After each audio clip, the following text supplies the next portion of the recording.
All right, guys, so today we are going to go back over making graphs because this is something that y'all are going to have to do for your science fair project, okay? I'm going to do an example problem first, but you could go ahead and get prepped and turn to page 545 in your book. If you want to pause me for a second so you can get your book out and start there, go ahead and do that. Okay. All right, so let's pretend like I have done a science fair project on the outside temperature, okay? This is the data that I have collected, okay? At 6 a.m. it was 38 degrees, at 8 a.m. it was 41, at 10 it was 49, 12, which is noon, it's 59, and at 2 p.m. it is 62 degrees, okay? How would we plot this on a chart? Well, first of all, I wanted to make sure you are aware, you don't necessarily have to start your chart at zero and go in increments, because as you can see at this point, this one really starts at 38 degrees. So I'm going to show you a kind of a little shortcut. Okay.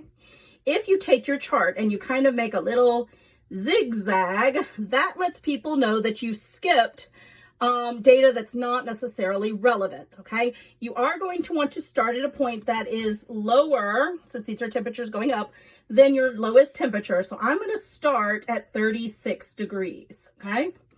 I'm going to go in 2 degrees increments, just to make it a little easier to draw out, but as you can see, not all of these hit exactly on there. So you're going to have to end up plotting in between these. Why am I doing it this way? To show you how to do it this way, okay? You will be, of course, using a pencil, so your numbers will be slightly nicer looking. Let's see. Oh, this is going to, I may have to be going up by 5s because this is going to make a very large graph. Of course, when you're making your graphs for your science fair project, these are questions that you're going to have to ask, okay? If I keep going up, I'm going to have a lot of increments if I go up by 2. So I'm going to redo this, and I'm going to decide to try to go up by groups of 5, okay?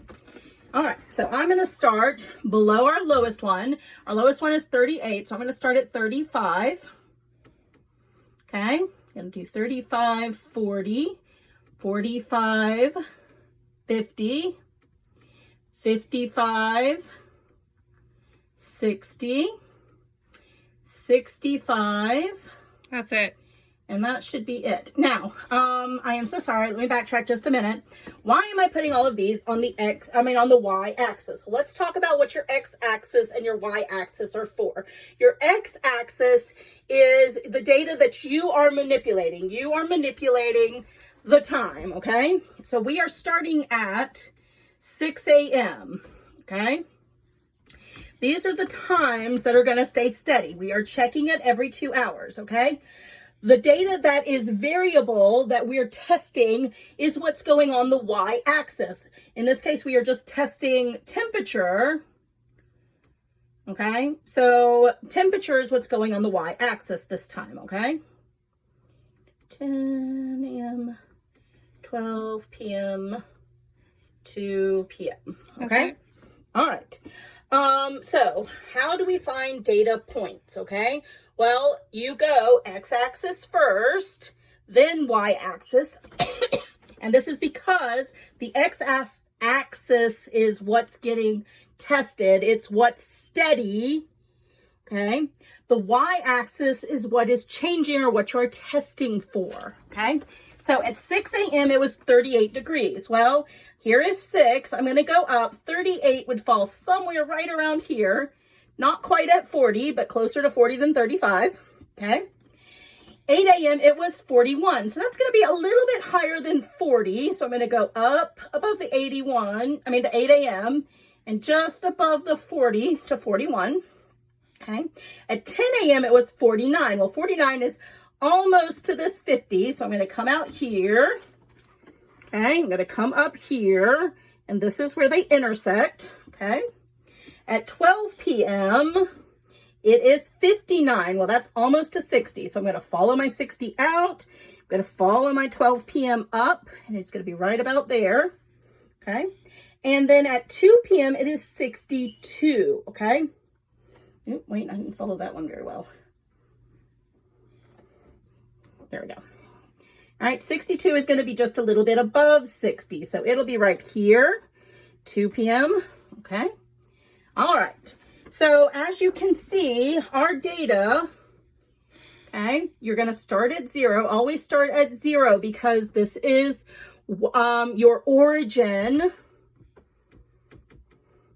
or your starting point, okay, and go from there. All right. Your line is very rarely going to be exactly straight, but you can see that it is a pretty steady rise throughout the day. Okay. Okay, so let's look at page 545, okay?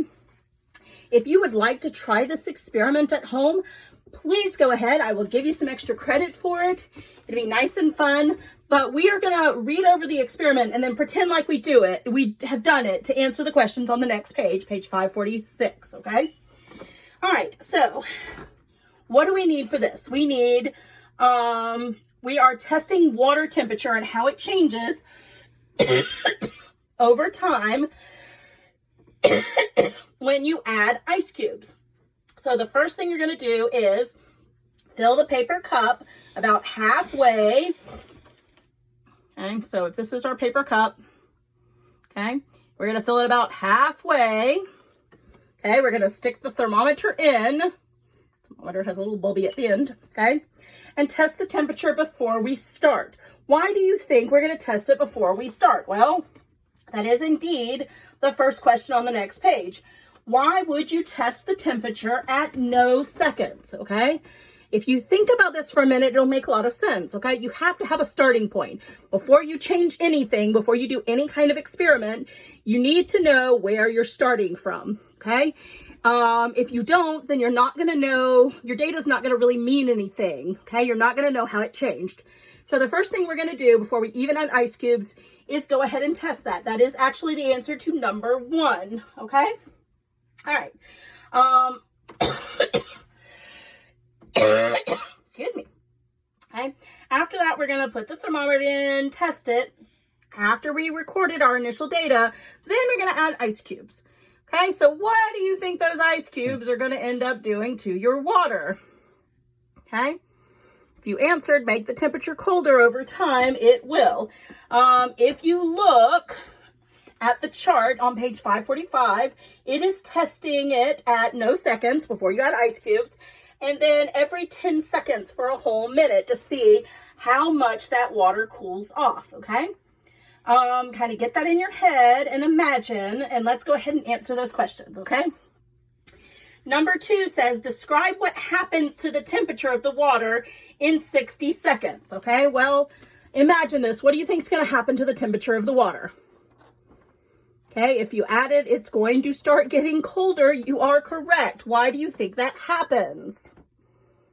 Okay, it does indeed happen because the ice cubes are colder than the water, and as they are melting, because they are melting, you won't be able to see it right away, but as they are melting, that water is kind of coming to a constant in between them, okay? All right. If we had done the experiment, you would find out that the temperature would decrease rapidly for about the first 30 seconds, and then it would continue to decrease, but not quite as quickly, okay? It makes sense because think about when you jump in the pool. At first, that pool water feels really cold, and then your body starts to get used to it because your body's temperature has adjusted to the water, okay? Feels like a lot longer, but really it's only about 30 seconds that happens in, okay? If we look at number 3, it wants us to draw conclusions, okay? So let's draw conclusions about our imaginary.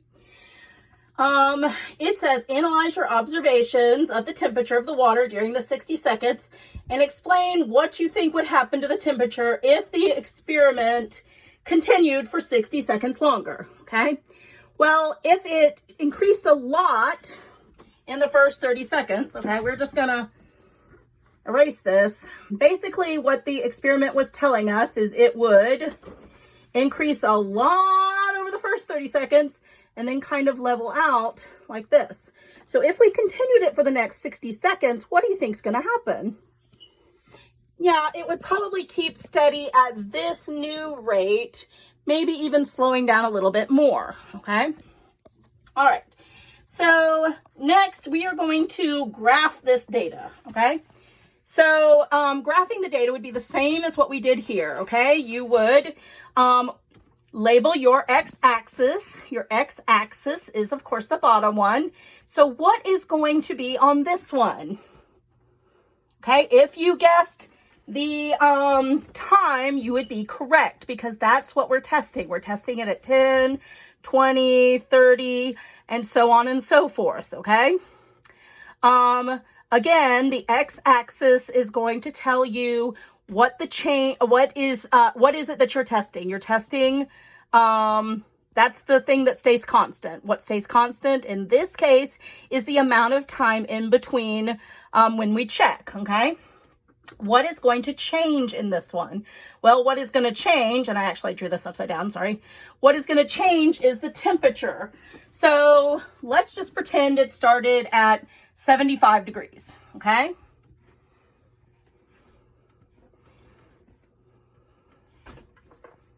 Give me just a second, sorry guys. Okay. All right. So if when we first measured it at 0, it started out, let's just say it started out at 75 degrees. Okay. You put the ice cubes in, and for the first 30 seconds, it's going to decrease rapidly. And then it said it kind of leveled off. Okay. So your graph for this would look something like this if we were to plot it out. Okay. Okay. The most important thing I want you to take from this, okay? The 0, this corner, is your origin point. Okay, this is where you're starting. The x-axis is for your information that is gonna stay steady, okay? This is your independent variable. This is what you are not changing. You are going to keep it the same, okay? It's what you are in control of. It's what you are in control of. Thank you, Mary Beth. Okay, this right here is what you are testing on the y-axis, okay? And when you graph things, you always go out the x-axis first, and then you go up the y-axis, okay? All right, so I would like for you to try this out today, okay? You are going to flip to the next page, page 547, okay? You are going to do page 547 to 548. Don't freak out. It's only 6 problems. Okay. You are going to plot this information. If you look, you start off with Ryan's height. Here, I'll put, okay. You're going to start off with Ryan's height. Okay. You are going to plot it on here. Answer all my questions. Don't look at the answers. All right. You're going to come down here. Again, you are going to use this information about the Dakota River to plot it, okay? You're going to go to your next page, okay? Mary, it gives you a word problem. Mary has done things wrong. So the first thing you're going to do is you are going to plot this information over here on your own grid, and then you're going to answer the question number 6, okay? Skip number 7 because I know sometimes those confuse you. All right, if you have any questions, please, please, please message me down below. Okay, so here is your homework, and I will give you a assignment for that too.